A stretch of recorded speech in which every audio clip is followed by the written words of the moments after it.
बाबा हरिहर नाथ सोनपुर में खेले होली। बाबा हरिहर नाथ सोनपुर में खेले होली। एक रंग खेले हो बाबा विश्वनाथ, बाबा विश्वनाथ हो बाबा विश्वनाथ। एक रंग खेले हो बाबा विश्वनाथ, एक रंग खेले हो बाबा बैजनाथ, बाबा बैजनाथ हो बाबा बैजनाथ। एक रंग खेले हो बाबा विश्वनाथ, एक रंग खेले बाबा बैजनाथ। एक रंग खेले भैरवनाथ हो, एक रंग खेले भैरवनाथ हो। अरे एक रंग खेले बाबा, एक रंग खेले सोनपुर में होली खेले। बाबा हरिहर नाथ सोनपुर में होली खेले। बाबा हरिहर नाथ सोनपुर में होली खेले।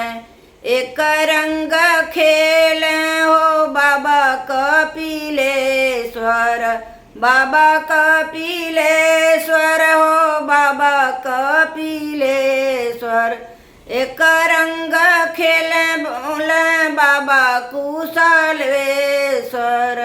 बाबा कुशवेश्वर हो बाबा कुशवेश्वर।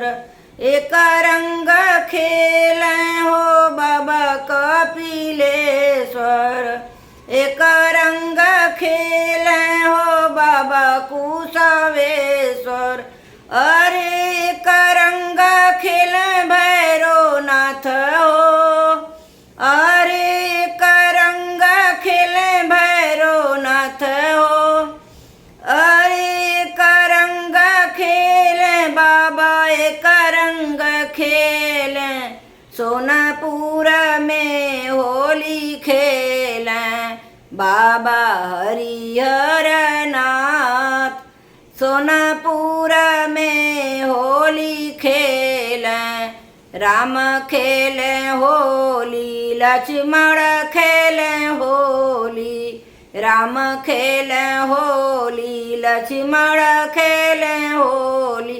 अरे लंका गढ़ में रावण खेले होली, रावण खेले होली, रावण को खेले होली। राम खेले होली, लक्ष्मण खेले होली।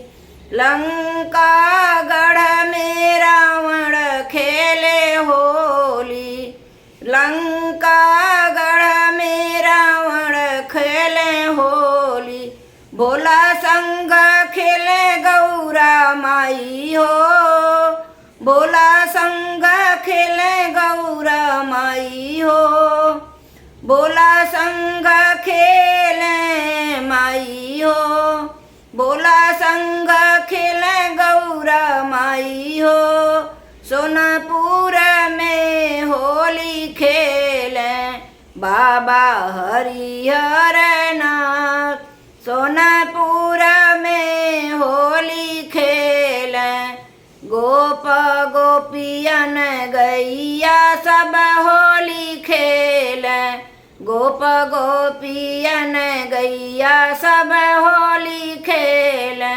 गैया सब खेले, बछड़ा सब खेले, बुढ़ऊ सब खेले। नगर के बउआ खेले, नगर के बउआ खेले, नगर के बबुआ खेले। बुढ़ऊ सब खेले, नगर के बबुआ खेले, नगर के बबुआ खेले, नगर के बबुआ खेले। अरे गोप गोपियन बुढ़ऊ सब खेल नगर के बबुआ खेल बाबा हरिहर नाथ बाबा हरिहर नाथ सोनपुर में होली खेल अरे कान्हा के अबीर राधा मात हो अरे कान्हा के अबीर राधा मात हो कान्हा के अबीर राधा मात हो कान्हा के अबीर राधा मात हो सोनापुर में होली खेल बाबा हरिहर नाथ सोनापुर में होली खेल बाबा हरिहर नाथ सोनापुर में होली खेल बाबा हरिहर नाथ सोनापुर में होली खेल बाबा हरिहर नाथ सोना